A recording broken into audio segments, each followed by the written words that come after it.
Hey guys, check out my new video game. Pew, pew. Wait. Mom, what? Huh? What? Hold What'd on. you say? Wait a second, what? This weekend, unplug. Take your family to the forest. There's nothing in the world like experiencing nature firsthand. Trees, paths, bluebirds, streams. Getting closer to nature can get you closer to your family. To find the forest nearest you, go to discovertheforest.org. Brought to you by the U.S. Forest Service and the Ad Council.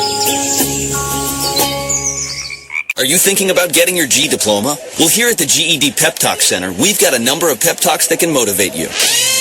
Sometimes things don't always turn out the way you want them to. You know that feeling? People look at you and don't believe in you. You want some gentle encouragement. Then you're on your way to your GED diploma and a better life. But I know they're probably just a little bit nervous. You can find it in yourself to take that first step. You can improve your future. You can do this. You are listening to BeExposedRadio.com.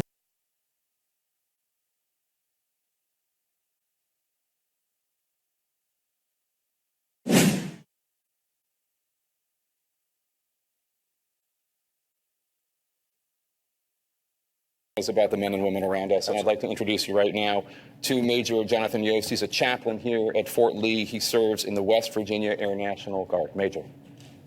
Mr. President, since you assumed office in 2009, there's been a substantial increase in terror attacks around the world.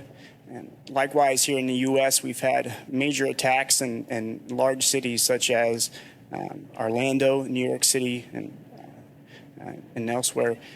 Sir, my question to you, are we doing anything now greater to combat Islamic jihadists? Well, I think that, first of all, it's important to recognize that if you look worldwide, the number of terrorist incidents have not substantially increased. What we've seen are some very high-profile attacks, mostly in the Middle East, also in our European theaters. ISIL's emergence, obviously, has underscored the fact that even after we killed bin Laden, even after we dismantled al-Qaeda, which was the primary threat when I came into office, that the ideology of hatred and killing had metastasized. And we've now seen a number of incidents here in the homeland, but they're different in kind from the sorts of attacks that we saw on 9/11.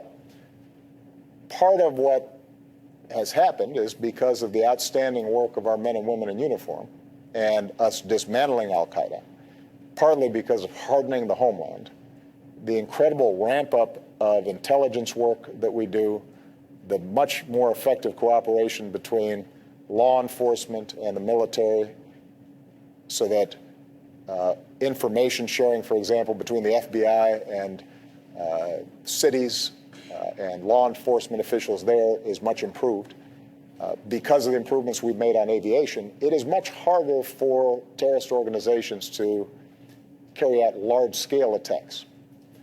The challenge we have, and this is going to be a challenge that we have for a while, is that it is possible for individuals or small groups of people to be inspired, and if they're willing to die, to carry out significant harm, even though they're not directed from the outside, even though there's not a complicated plot. And these so-called lone wolf terrorist actors are going to be our biggest danger because they're the most difficult to see coming. And that's why our goal right now is dismantling ISIL will reduce the appeal of what they're broadcasting through the internet, the poison that they're feeding people oftentimes who may have other mental illnesses or be troubled in some way. But you take an example like the situation in Orlando. You've got an individual here who has not broken any laws, who, because of the way we organize our ability to purchase firearms, can go into a store legally, buy a bunch of firearms, and if he goes into a club and decides he wants to shoot a lot of folks, he can do a lot of damage. And so part of what we're having to do is to, even as we go after ISIL and dismantle them, we're also going to have to work to figure out how do we block or counteract some of the hateful ideology that's coming over the internet. And we're also going to have to take some common sense precautions about how people who may have been inspired by these jihadists are able to get firearms, for example, and go into a club or into a mall and start shooting people up. And that's going to be a challenge. But I do think it's important for us to maintain perspective here. The work that this military has done and the work that our law enforcement has done has made us significantly safer today than we were when 9/11 happened. Thank you, Major.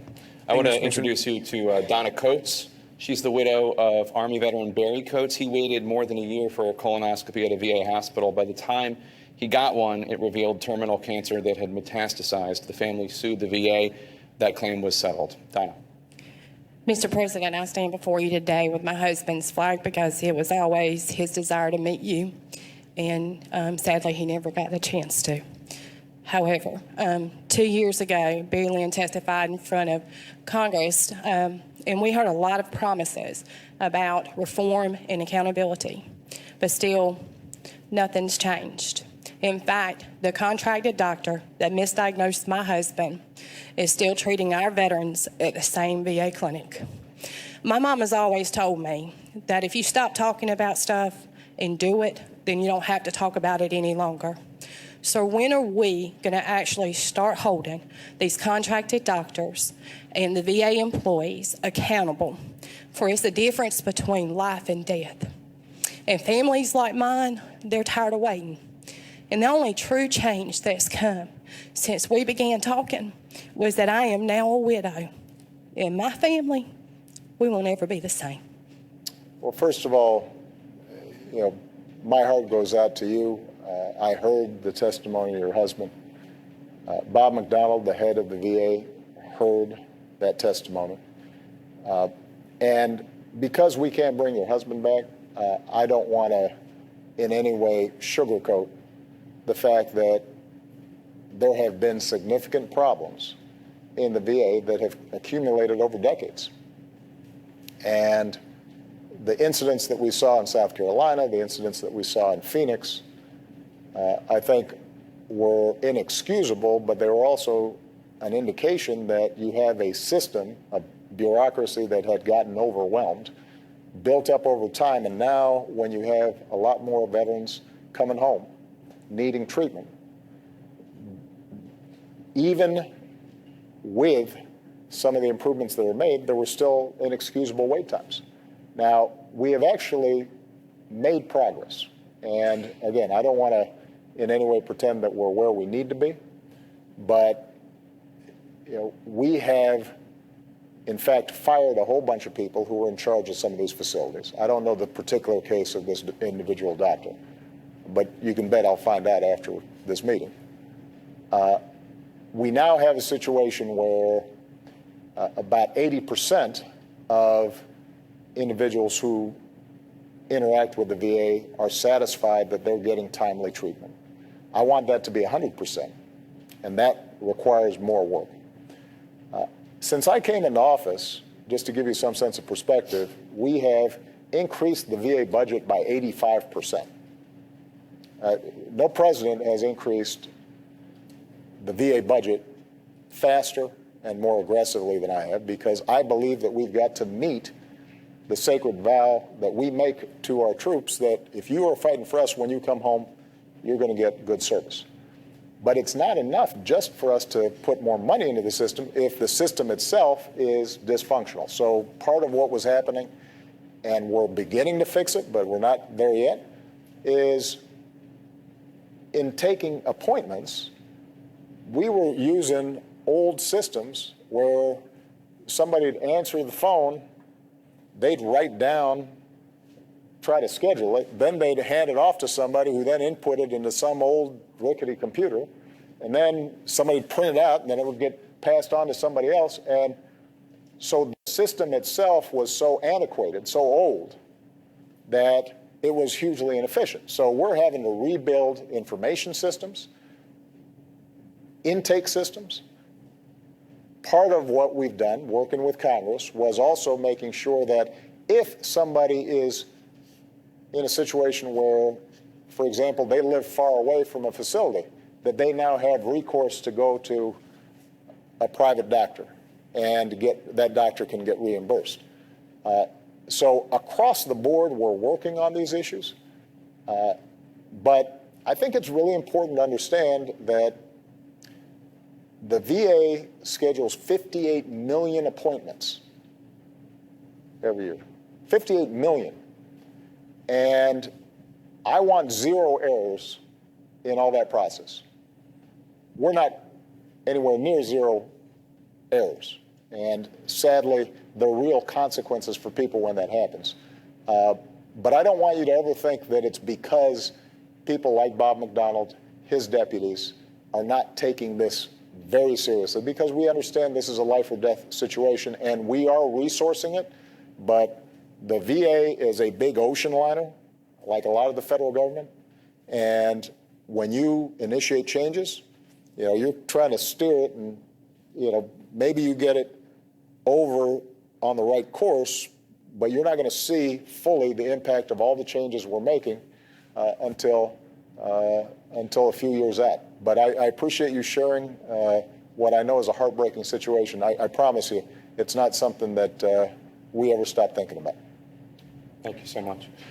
This is First Lieutenant James Sutter. He's an XO here in Fort Lee. He serves in a mortuary affairs company.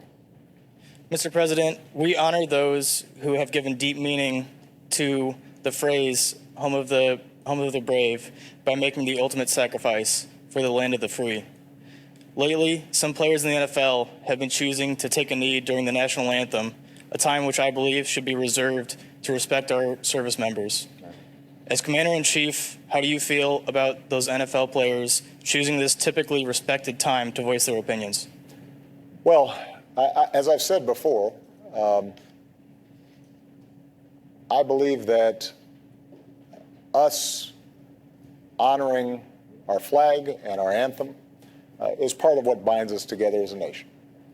And I think that for me, for my family, for those who work in the White House, we recognize what it means to us, but also what it means to the men and women who are fighting on our behalf.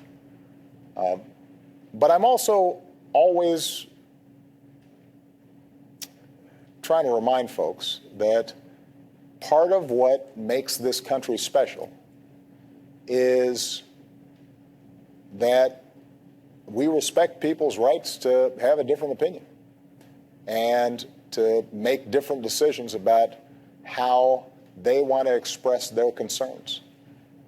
And the test of our fidelity to our Constitution, to freedom of speech, to our Bill of Rights, is not when it's easy, but when it's hard. We fight sometimes so that people can do things that we disagree with. But that's what freedom means in this country. And so, my hope would be that as this debate surfaces, we're always reminding ourselves that in a democracy like ours, there are going to be a lot of folks who do stuff that we just don't agree with. But as long as they're doing it within the law, then we can voice our opinion objecting to it, but it's also their right. And, I think that it's also important for us to recognize that sometimes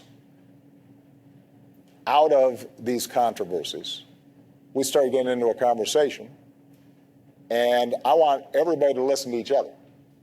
So I want Mr. Kaepernick and others who are on a knee, I want them to listen to the pain that that may cause somebody who, for example, had a spouse or a child who was killed in combat, and why it hurts them to see somebody not standing.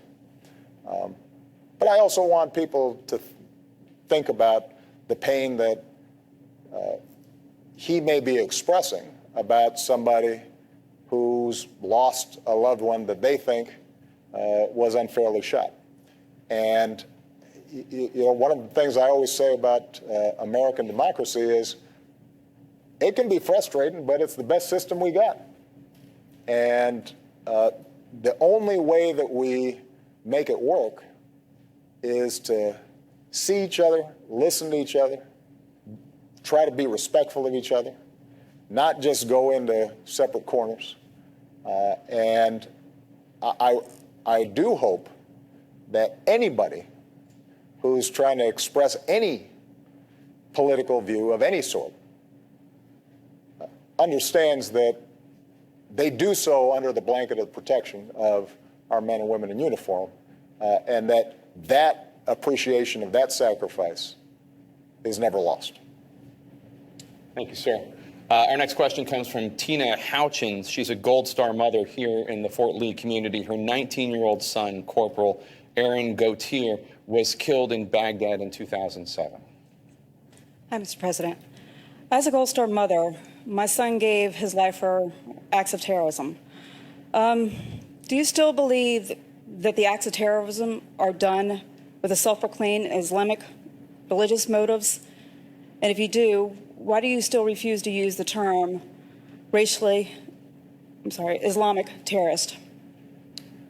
Well, first of all, I want to thank your son, obviously, for his service. And, you know, I spend a lot of time with Gold Star moms, as does Michelle, and it's always one of the most profound things we do in office is just spending time with families and hearing about not just the sacrifices, but also the incredible life and patriotism and talent that these men and women live their lives with. You know, the truth of the matter is that this is an issue that has been sort of manufactured, because there is no doubt, and I've said repeatedly, that where we see terrorist organizations like Al-Qaeda or ISIL, they have perverted and distorted and tried to claim the mantle of Islam for an excuse for basically barbarism and death. These are people who kill children, kill Muslims, take sex slaves. There's no religious rationale that would justify in any way any of the things that they do. But what I have been careful about when I describe these issues is to make sure that we do not lump these murderers into the billion Muslims that exist around the world, including in this country, who are peaceful, who are responsible, who in this country are fellow troops and police officers and firefighters and teachers and neighbors and friends. And what I learned from listening to some of these Muslim families, both in the United States and overseas, is that when you start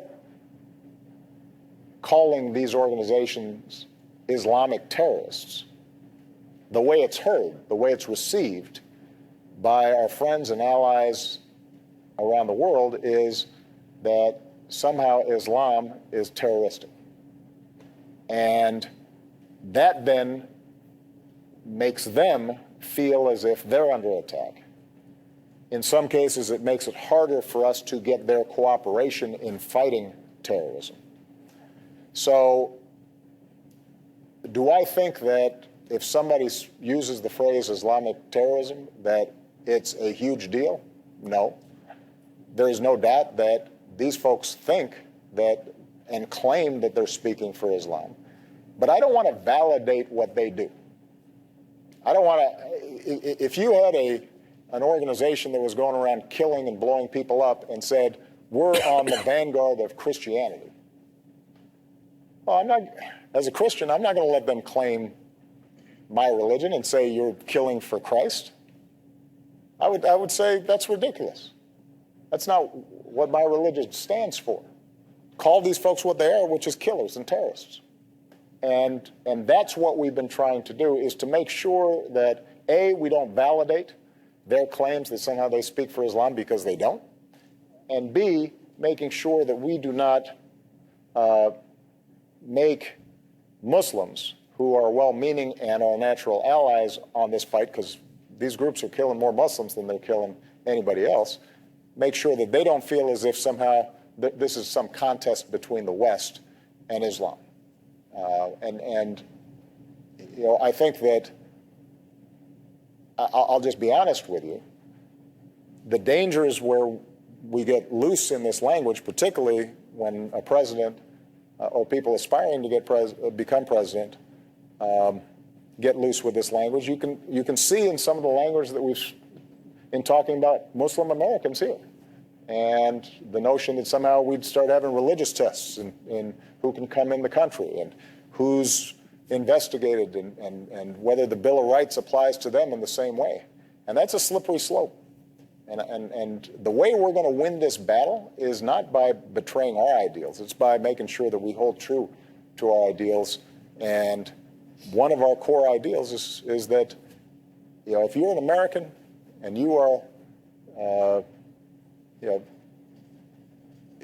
subscribing to the ideals and the creed and the values that we believe in as a country, you know, then we don't have a religious test in this country. Just to interject, you were clearly talking about the Republican nominee, Donald Trump, just then.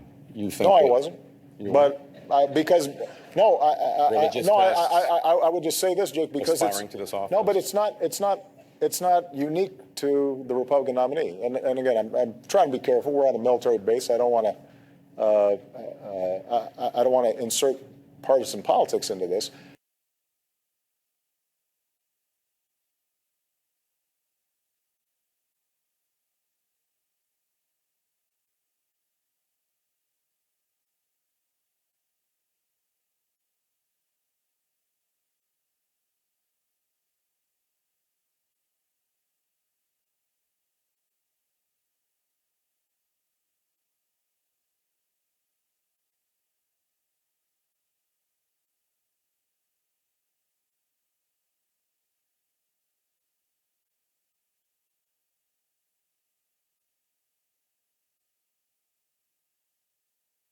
You're struggling with your mortgage. Just as much as anybody sacrificed for this country. And I want to make sure that we as a nation stay unified, because that's how we're going to achieve our missions. The role of women in combat, not in the military, but specifically in combat, has been a big one during your presidency. Our next question comes from Captain Lauren Serrano, who's an active duty Marine. She earned a Bronze Star for her service in Iraq and has a question on that subject. Good afternoon, Mr. President. A study by the Marine Corps revealed that mixed-gender combat units performed notably worse and that women suffered staggeringly higher rates of injury. Just one of those statistics showed that mixed-gender units took up to 159% longer to evacuate a casualty than all-male units. As the wife of a Marine who deploys to combat often, that added time can be the difference between my husband living or dying. Why were these tangible, negative consequences disregarded? And how does the integration of women positively enhance the infantry mission and make me and my husband safer? I don't think any studies are going to be disregarded. I think that what we have to do is to take a look at the particular deployments, the particular situations. There are going to be situations in which women are on the front lines, and they're doing a bunch of stuff now. Sometimes we can call them combat, or not, but the truth of the matter is they're in war theater, and they are at great risk. There are going to be other situations in which the commanders in the field have to make decisions about what's going to be best in order for us to accomplish the mission. But the one thing that I do know is that as a consequence of women serving in our military and opening up what used to be closed situations to them, we've gained a lot of talent.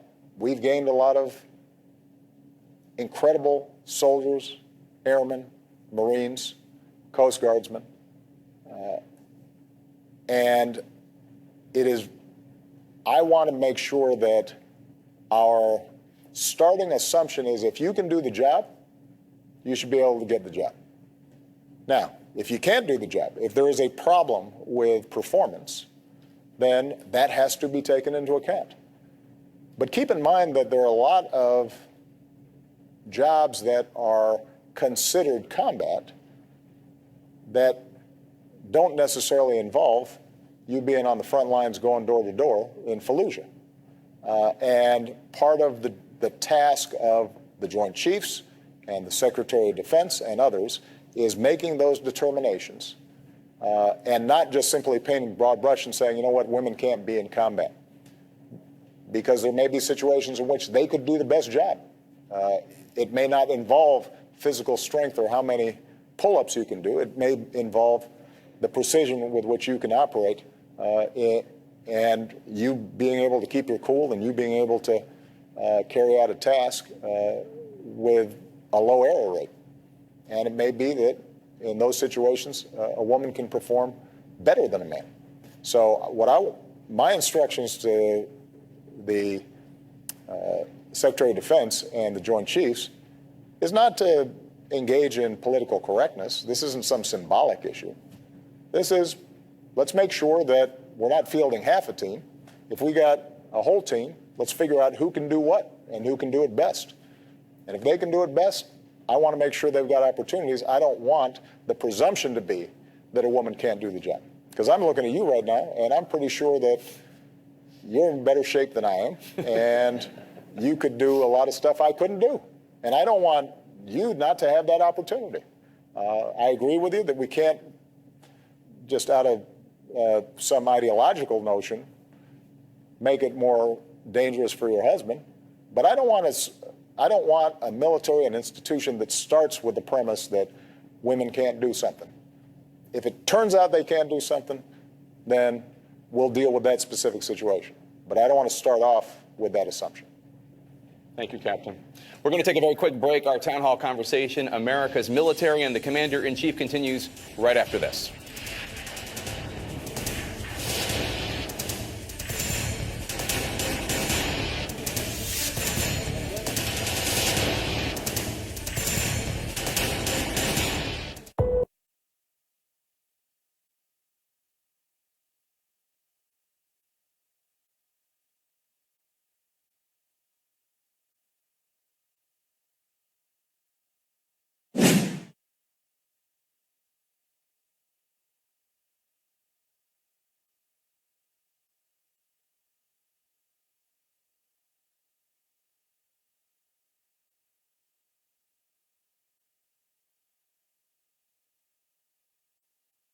Check out this flashback of the Artist Exchange Radio Show on BeExposedRadio.com.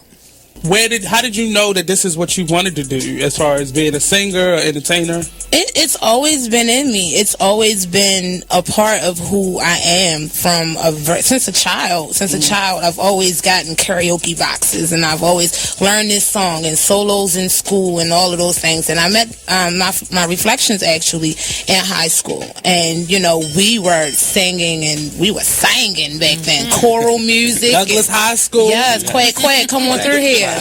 You know, so 2 G's in a day pass. okay, 2 G's in a bus pass, baby. You know, it used to be, of course. You know, it was destined. I feel like it was destined. My whole family sings. Everyone in my circle sings. It's like I just couldn't get away from it. I'm always gonna sing. Where did your personality come from? Are you always this crazy? Yes. Yes. Crazy. Right? I woke up like this. Okay. And went to sleep like it too. The Artist Exchange Radio Show every Friday, 7 p.m. to 9 p.m. Every Saturday, 12 p.m. to 2 p.m. Real artist, real talk, real live on BeExposedRadio.com.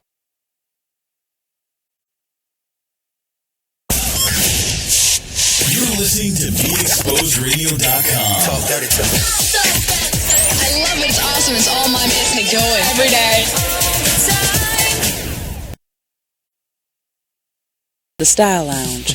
For a personalized fashion experience, the Style Lounge is where you should be. From clothing, jewelry, handbags, and accessories, contact us for pop-up shops, vending opportunities, and more. Let us help you enhance your style. Let's discover your inner fashion ego. We are available for on-site and off-site consultations. For your appointment, call 443-248-8879. 15% off with business card.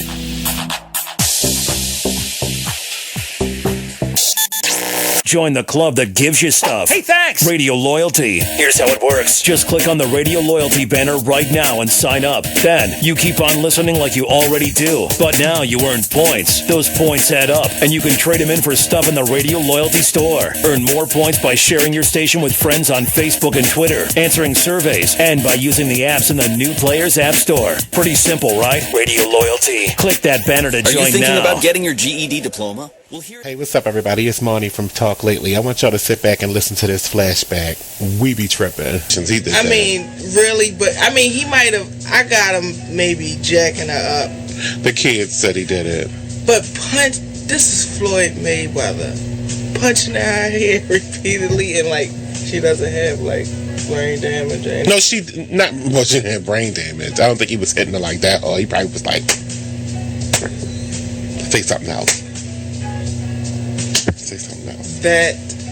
He probably wasn't like tagging her. Right. He probably was just like, and the kids was like, Daddy. Why do they have the accent? Why do his kids have the accent? Welcome back. We're at the Fort Lee Army Post in Virginia, continuing our CNN town hall with President Barack Obama and members of our armed services. Before we continue, Mr. President, there are a few people in the audience I just want to point out to you for particular recognition. First, we'll start with the two oldest veterans here. Colonel Porcher L. Taylor, who's right there. He's 91, a veteran of World War II, Korea, and Vietnam, in both the Army and Navy. And then we are...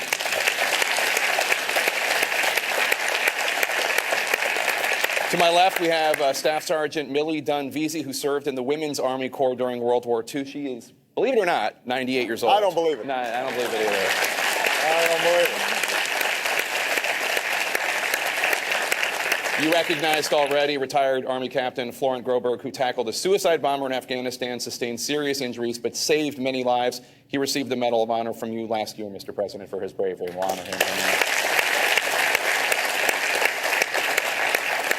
And then, of course, I'd be remiss if I didn't thank our host. We have Major General Darrell K. Williams. He's the Commanding General of the U.S. Army Combined Armed Support Command and Fort Lee. For those of you watching at home, this is a guy in charge. Thank you so much for your hospitality. I want to get back to the men and women, but I have one quick question for you. Congress has done something today that they have never done to you before. You vetoed a bill that would have allowed 9/11 families to sue Saudi Arabia. They today overrode your veto. That has never happened to you before. Your reaction? Well, I think it was a mistake. And I understand why it happened. Obviously, all of us still carry the scars and trauma of 9/11. Nobody more than this 9/11 generation that's fought on our behalf in the aftermath of 9/11. And, those families deserve support and they deserve resources. That's why we set up a victims compensation fund. And on average, families received about $2 million each. But what this legislation did was it said if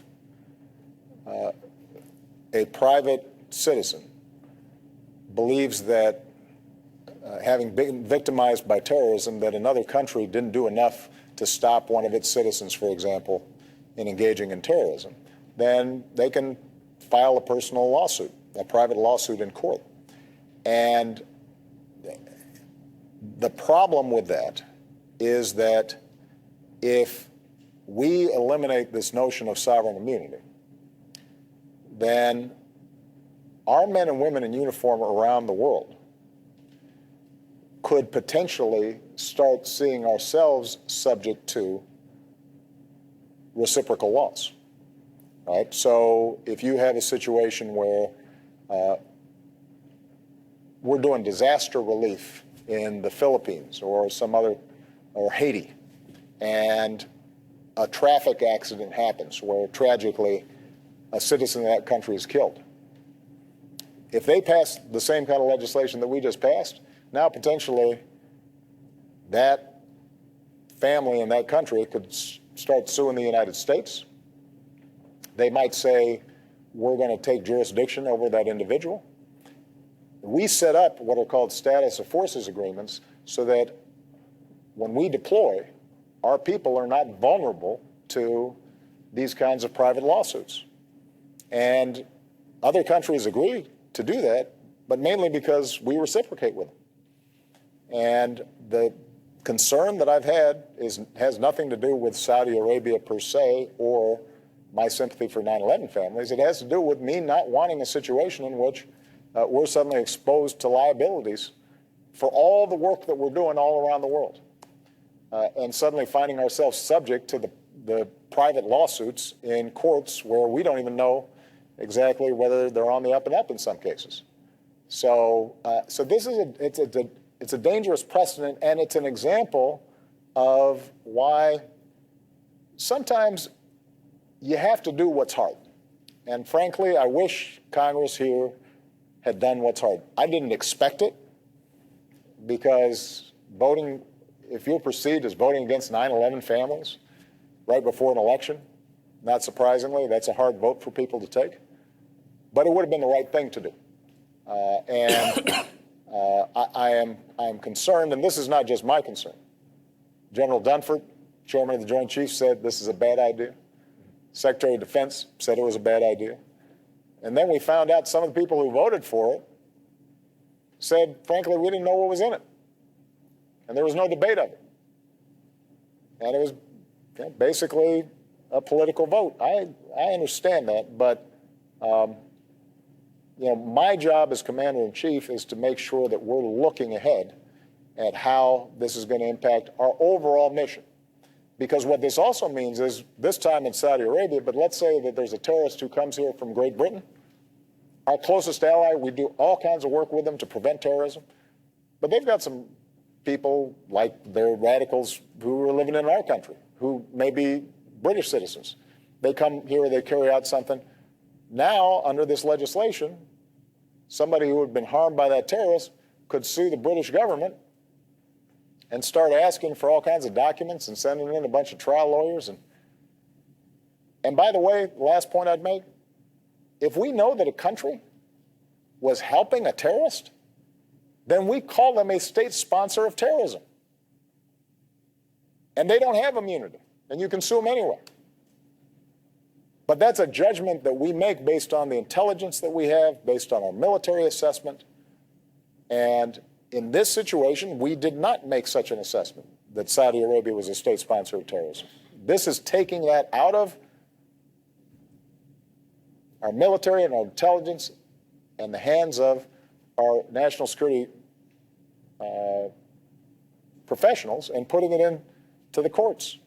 And that's a mistake. Let's get back to the men and women here. You might also recognize Marine Corporal Brandon Rumbaugh. During his second deployment to Afghanistan, he lost both of his legs in an IED blast while carrying a stretcher to help his friends who had been injured in an earlier explosion. Sir. First, I want to start by thanking you for being here today to address some of the needs of our veterans all over the country. And second, for the numerous times you specifically checked on me during my recovery at Walter Reed. But my question, it regards a very small percentage of this country, the 1% that serves this country. We have men and women that serve in combat theaters 4 or 5, even 6 times in such small amount of time. What can we do to take the burden off of these service members and also at the same time increase the number of citizens that serve our country? Well, first of all, it's good. It's great to see you. Each time I see him, his arms are a little bigger. Those are some guns, man. It's just one of the things that has been most satisfying as President and Commander-in-Chief is just getting to know folks like Brendan and their heroism and courage, but also the people who helped them along the way. The folks at Walter Reed, the folks at Belvoir and other facilities around the world, just incredible what they're doing in terms of helping folks heal. And next thing you know, they're running races and, doing all kinds of stuff I can't do. So I'm really proud of them. You're raising a really interesting question. One of the challenges we have is we've got the best all-volunteer Army in history. I mean, the fact is people step up to serve, they want to serve, and that means, we are able to get the best of the best, and people are enthusiastic and patriotic, and that's why our force, I believe, is at its peak. I mean, our military personnel are unbelievable across the services. But what does happen is because our all-volunteer Army is so good, you start getting like a professional warrior class of 1%, and then you get 99% who, will salute and cheer at a ball game, and we'll honor our veterans on Veterans Day. But beyond that, don't really have that much of a stake. And that is dangerous, because what happens then is it's very easy, for example, to say, well, let's just go send some more troops in to solve this problem or that problem, because those folks aren't directly affected, just a small number are. I would like to see more of our young men and women serve, including people who are underrepresented right now, and a lot of those are folks who are from higher income brackets. I'd like to see a situation in which we're more actively recruiting and lifting up the need for all of us to serve in some ways. There may be ways in which we can modify our recruitment efforts so that we're casting a wider net. I do think that the heroism of the 9/11 generation and the genuine honor that people are showing our men and women in uniform today, which is different than it was in Vietnam, hopefully will attract more people to an interest in serving. But if you're not serving directly in our military, at minimum, you can join the kinds of efforts like Michelle has talked about with joining forces, where your company can hire more veterans. Your community can do more to actively provide services to veterans. You can volunteer with one of the amazing VSOs to help a wounded warrior who's getting back on their feet. If you've got a movie theater, you can provide discounts to folks who are coming back, right? So there's a lot of ways that people can serve even if they're not directly in uniform. And I want to give a shout out to Michelle and Dr. Joe Biden, because their Joining Forces program has resulted in about 1.2 million members of our military and spouses getting training, employment opportunities, and other benefits from the private sector that previously had not been involved. So we got to do a better job at showing them how they can help, and I think people will be willing to help. Thank you so much. Appreciate it. Let's bring in Amanda Souza. She's a Gold Star wife and Blue Star mom. Her husband was a 25-year veteran who suffered from post-traumatic stress and committed suicide last year. She created a foundation in his honor to help other veterans, servicemen and women, and their families improve their lives. Her son is an active duty Marine. Amanda. Good afternoon, Mr. President. Thank you for being here. Throughout my husband's military career, he spent a lot of time overseas, many, many deployments, and very, very dangerous missions. Unfortunately, on his last deployment, they were under enemy attack, and not everyone made it. The things that my husband had to go through, he had to live with after he came home.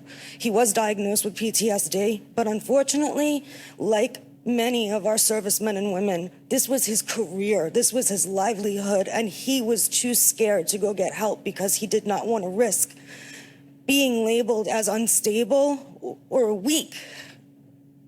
Unfortunately, he did not get the help that he needed. He had a family to support, and he ended up joining the ranks of the, on average, 22 veterans a day that commit suicide.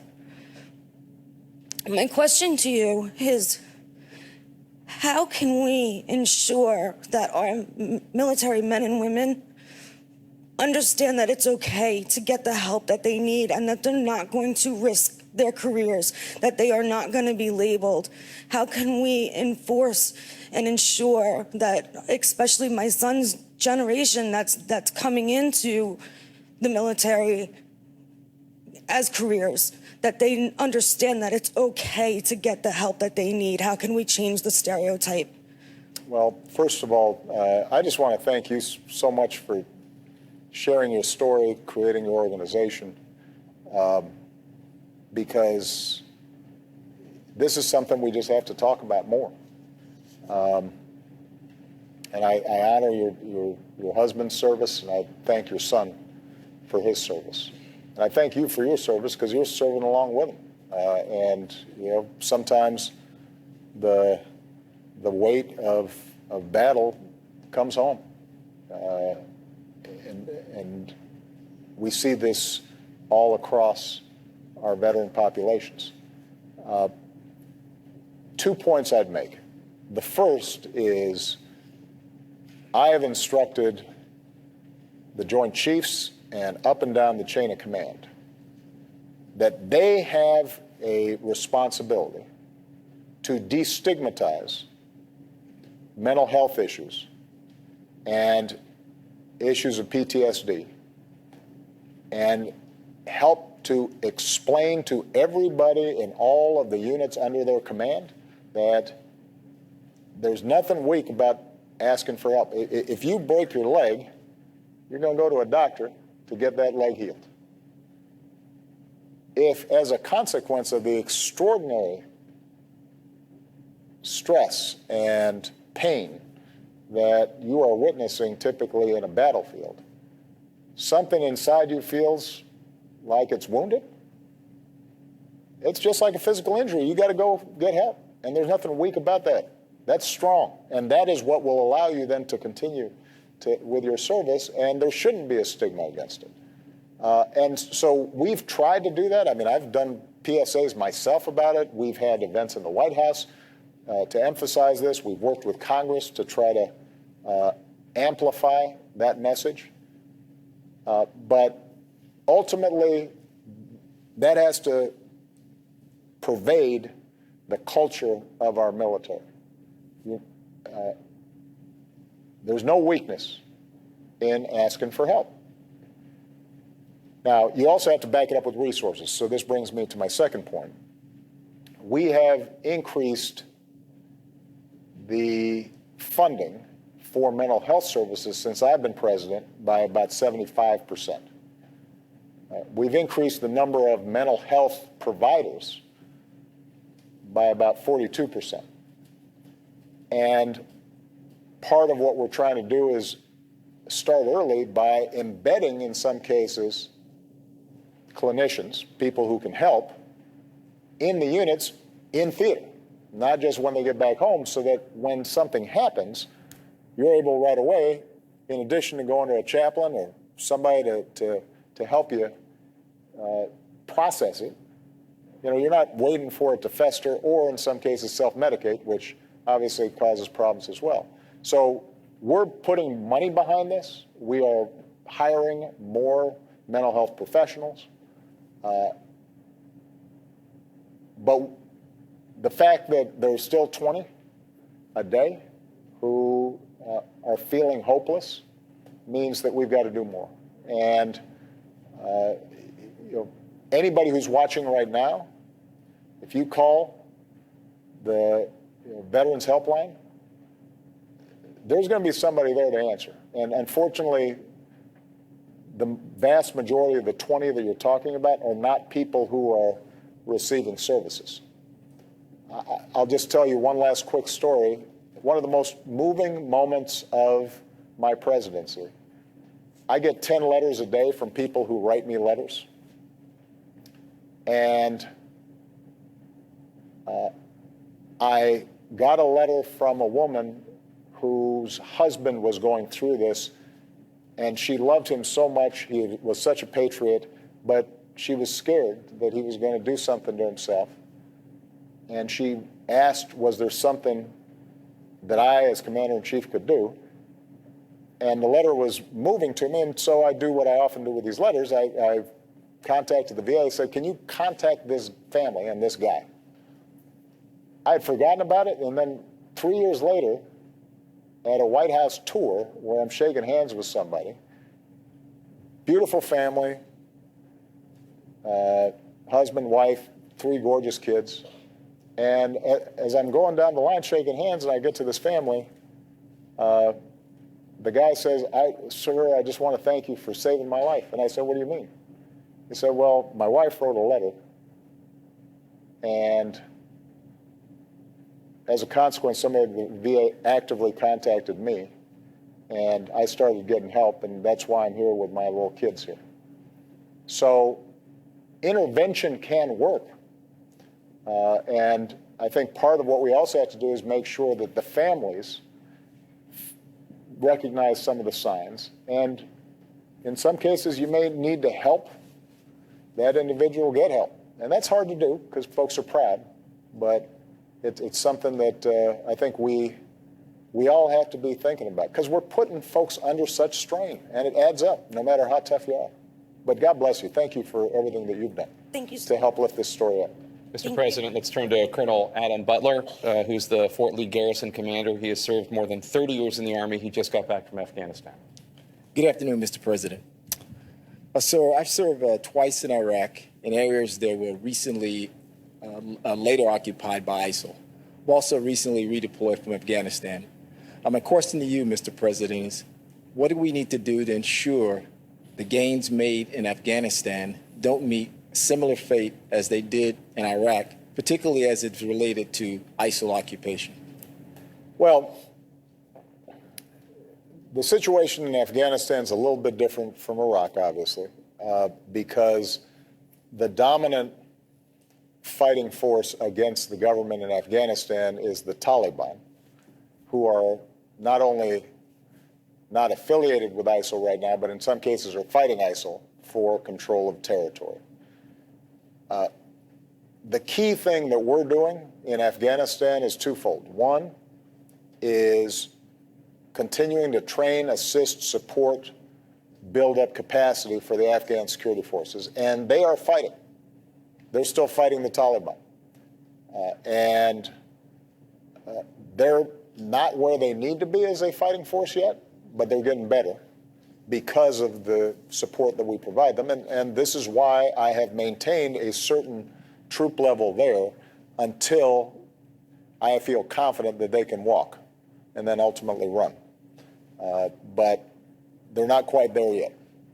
And it's important for us to maintain that support and to continue to get other countries working with us as part of the coalition to provide them support.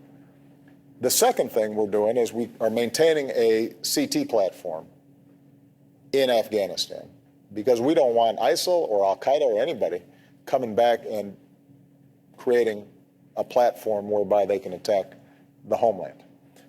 And in order for us to have a counterterrorism platform there, which gathers intelligence, allows us to monitor activities, we have to have a certain number of troops just to protect that platform. So those are our two core missions right now. I'll be honest with you, though, there's going to be a third factor, and this is true in Iraq and it's true in Afghanistan, and we are having to recognize this. Those governments also have to be responsive to people, and they have to work to eliminate corruption. And their leadership has to say, we're not going to treat Sunnis differently than Shia or Kurd or whatever ethnic groups are in these countries. And we're going to actually provide education to kids, including girls, not just boys. You know, we can help in these countries, but one of the challenges we're going to have, not just in Iraq and Afghanistan, but in places like Libya and Yemen and Somalia and other parts of the world, we're not going to have the capacity to police every one of these countries or run every one of these countries. And at a certain point, our goal has to be, we'll be your partner, but you guys have to take responsibility, not just for the security situation, but also creating an environment in which radicalism and extremism is not the best option or the preferred option for young men. And there are too many countries that aren't doing enough of that. And so that's why we have to combine what we do militarily also with the diplomatic efforts, our investments in schools. You know, one of the things that Democrats and Republicans agree on is we don't like foreign aid. If you take a poll, the thing people hate most is the idea, well, why are we sending money to other countries to help when we got so many things to do here at home? But part of what we have to start understanding is if we can help build some schools and teach kids a better way of doing things and create jobs and improve the productivity of a farmer, that's part of our national security agenda. And we can't think of that separately from our military agenda because we'll never have enough troops. We'll never have a big enough budget to be able to simply govern and police every one of these countries around the world. Thank you for your service. Our final question comes from William Butcher. He retired as a colonel in the Army after 30 years of service in countries like Afghanistan, Iraq, and Kosovo. Sir. Mr. President, you've acknowledged it here today. Our military continues to be a great place for young men and women to gain a skill, have life experience, and serve proudly in our nation.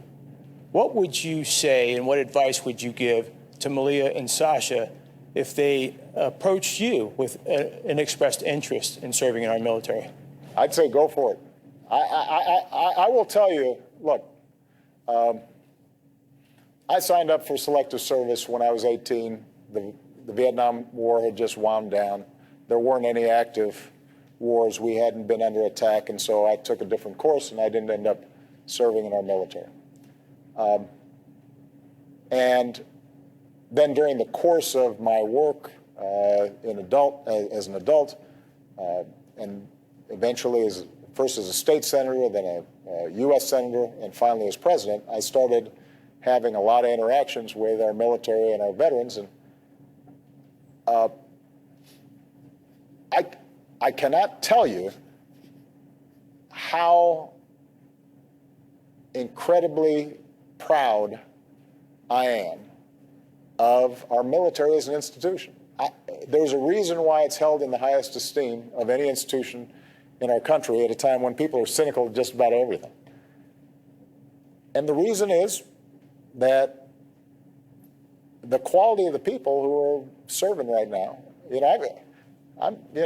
meet 20-year-olds who are, and 23-year-olds and 25-year-olds who are in charge of life and death decisions and maintaining $100 million pieces of equipment and taking on responsibilities that their peers who are still going to keg parties couldn't even imagine. And Michelle and I, we always talk about this, just how incredibly impressed we are with the quality of young people, the training they're receiving, the discipline they're receiving, the patriotism that they're expressing in our military.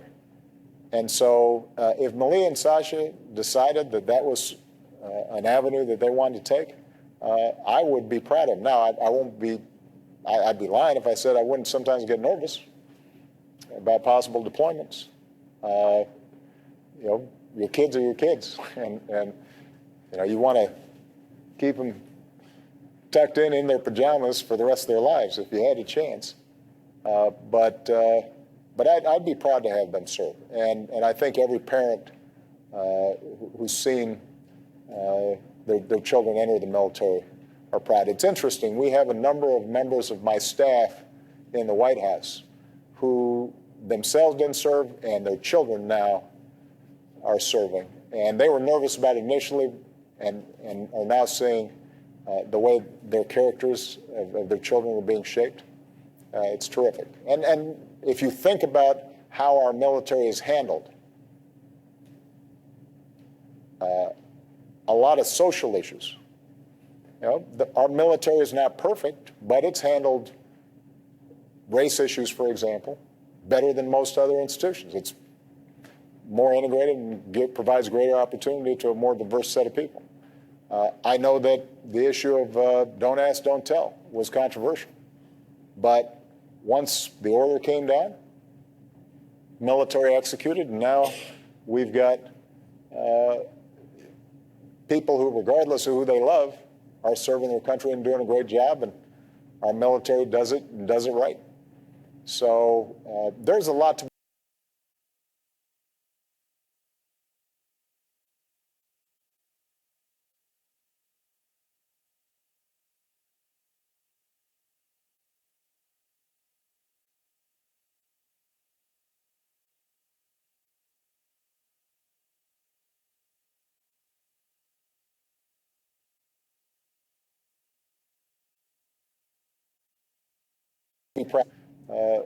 the health of the force and quality of life and child care and things that our military families need, and that's kind of frustrating.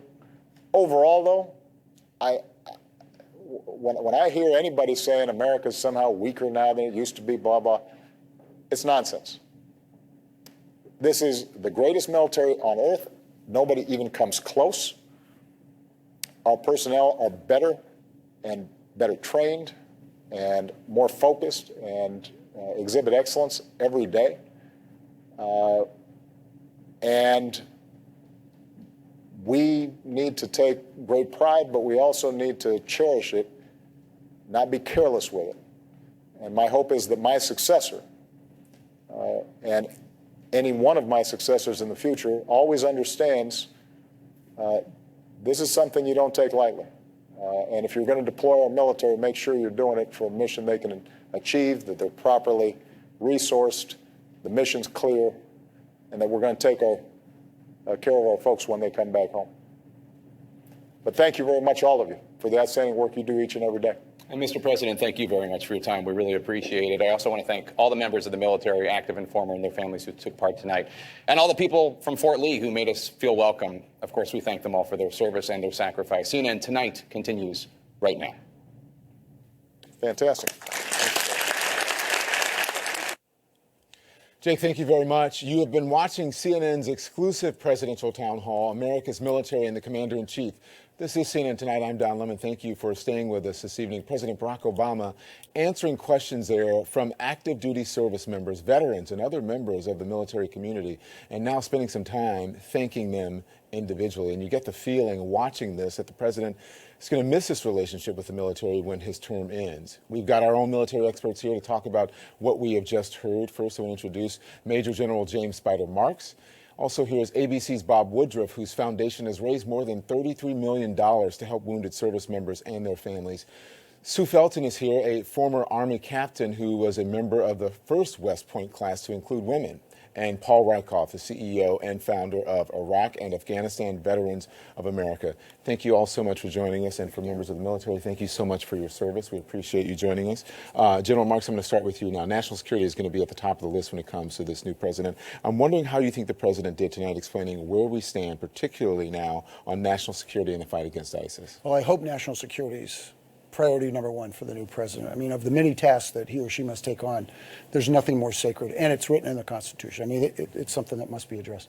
I think what we have is a president right now who is focused on where we are today, less so than shaping where we can be in the future, and that's the concern that I have. What do you mean? There's a lot this president could have done to ensure that our objectives overseas and protecting the homeland could have been addressed.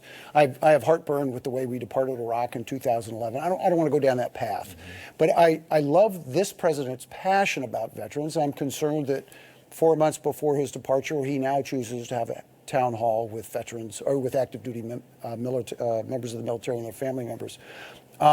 The president that's about to be elected, the incoming president, needs to make sure that he or she takes a very aggressive stand and states very clearly, I'm going to be different from this president. I'm going to be far more aggressive. I'm going to resource you.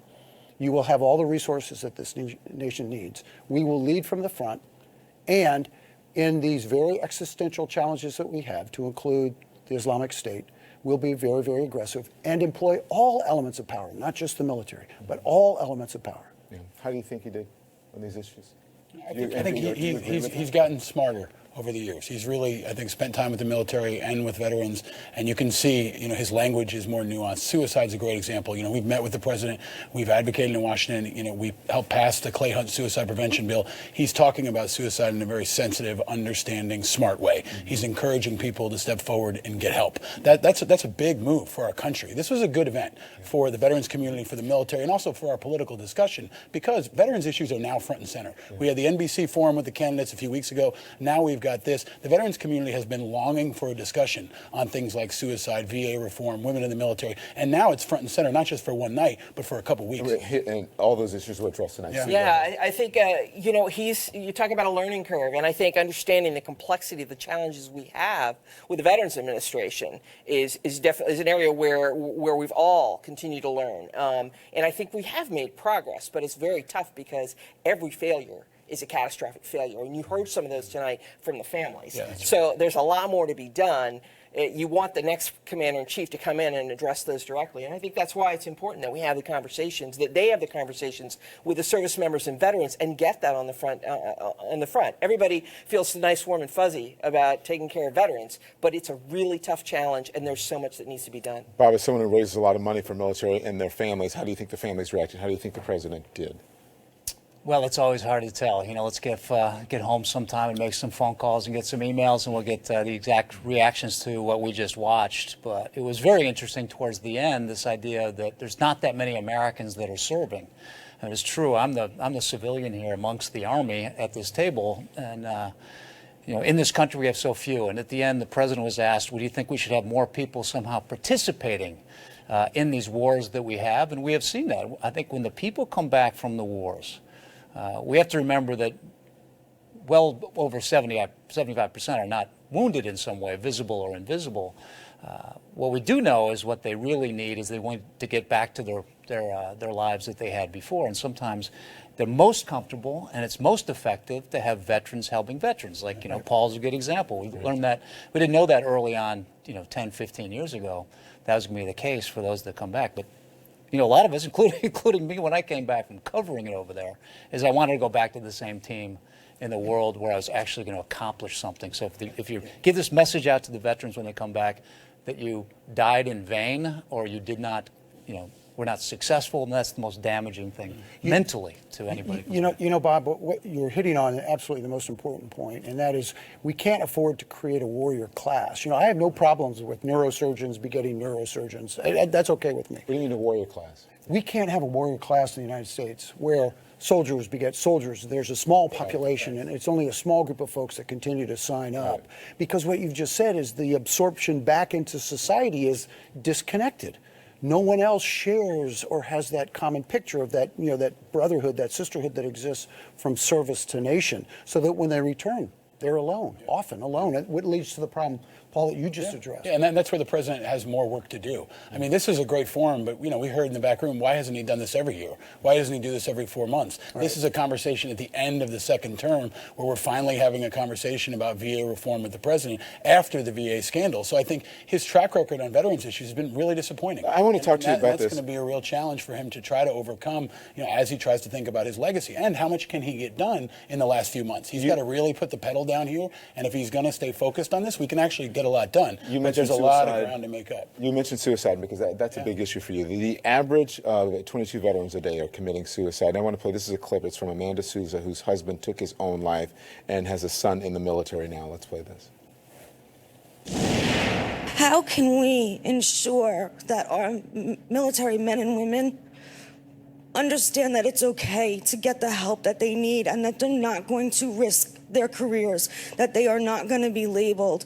Sometimes the weight of battle comes home.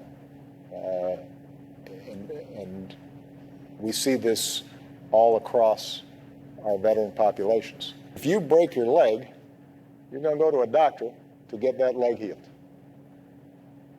If, as a consequence of the extraordinary stress and pain that you are witnessing typically in a battlefield, something inside you feels like it's wounded, it's just like a physical injury. You got to go get help, and there's nothing weak about that. That's strong, and that is what will allow you then to continue with your service, and there shouldn't be a stigma against it.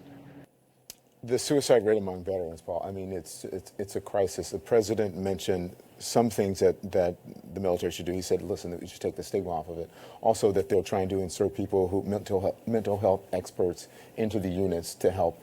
What more can the president be doing to help with this crisis? Well, I think that was a good start, right? Like encouraging people to get help and shaping the issue and thinking about it not just as a mental health illness, but a mental injury that's a conflict, a consequence of war is huge progress. To hear that coming from the president is what we've been waiting for and kind of pushing for many years. But the reality is when they do step forward and need that help, they've got to get it. And too often they don't. The VA has had a backlog. They have made progress and they are moving things forward, but there's still too many people waiting. And most of all, the entire country hasn't been asked to respond. 70% of the people that we serve every day with mental health support and suicide crisis support are not enrolled in the VA. Some of them are not eligible to be receiving care at the VA. So we need the entire country, like Bob has done, enlisting everybody from Hollywood to philanthropy to universities. This has to be a national security priority, but also a public health priority, not just for the veterans, but for the entire country. And that's what we really need to get going. Words matter. We call this a disorder. Yeah. It's not a disorder. You just touched on it. Yeah. It's an injury. It's an injury. Yeah. How do you get people, military members, to come forward? How do you do it? I think you have to, exactly that, talking about as an injury. I mean, we talk about destigmatizing. Yeah. That's not an action. That's not something you sign. That has got to be in our conversations about people who have suffered this injury. It's our conversations with decision makers. It's our conversations with those service members so that we can change that culture and change that climate. I think that's critical, but it's not going to it's going to take time because there's a culture in the military that mitigates against that. That's changed a lot. I mean, I think the number was something like 90% stigma in the beginning, about 90% that have any kind of issue of PTSD or just PTS without disorder on it. But now that's changed over time because people are now realizing others want to talk about it and they're comfortable with it. One thing I want to say about the suicide, though, you're talking about the bulk of those are not necessarily those that fought in the war since 9/11. They're a lot from Vietnam. And I say that because we did nothing back during the days of the Vietnam to help these people in the recovery. Yeah. And they came back. That is why there's so many suicides still from the Vietnam. You said the vast majority of veterans being treated are in their 50s and 60s now. Yeah, that's right. They're not the Yeah, ones so that it's a just long fought in the haul, war. yeah. I mean, when you send somebody to war, you're committing to care for them for their lifetime, maybe even for their child's lifetime, right? We see that folks who've been exposed to Agent Orange, are still dealing with those injuries. The VA serves people in their 90s. So when the country makes a decision to commit to war, it has to also commit to their care afterward. And that's where we failed, right? We committed to the resources and the funding and spinning up Department of Defense, but VA was 5-10 years behind. And that's what we're still paying for today. I want to talk to you about Donna Coates. I mean, she was clutching her husband's burial flag there. The president said he's increased the VA budget by 85%, but he died from colon cancer, waiting on the VA, Sue, waiting. And this is a particular issue to you. Is that enough, increasing the budget? He said himself that dollars aren't alone. First of all, you have to have the dollars. We need the resources, but that's not everything. You need to take other actions as well, and I think IAVA, all of these folks have been working on that issue. And there's another, go ahead. Sorry, no, please. No, go ahead. There are some solutions, and we've chatted about these a bunch, the voucher system. If you can't go get that colonoscopy within a certain amount of time, irrespective of what your self-diagnosis is, and mostly you don't know what you're talking about, you're going to go in and get this annual, or you're going to get some periodicity to your colonoscopy. And if you can't get it, you take a voucher, you go down to the local hospital and you walk in. They get reimbursed through the VA. But the funding alone is not the problem, and privatization is not the answer either, according to most veterans groups and most folks. Access is definitely a problem. Quality of care at the VA continues to be rated very high. They don't get enough credit for that, but access has been a problem. But we have to stop thinking about VA as the only solution, right? I think 70% of the folks who are dying by suicide are not enrolled in the VA. So we need a full court press from everyone in this country to understand that VA is not the hub. VA is a spoke, and a veteran is the hub. And everyone has to be working together, from church groups to national foundations and all the fundraisers, to actually insert the money for research, care, treatment. And when you talk about this long tail, about this long period of time, and that the vast majority of people being served are in their 50s and 60s, that also creates a culture within the VA where women have a harder time being recognized for the issues that they're facing. Right. Their PTS is not recognized as PTS because for many years, it's changed now, it's changing, but for many years, if you didn't have your combat patch, then you weren't considered to be eligible for PTS. What PTS did you suffer?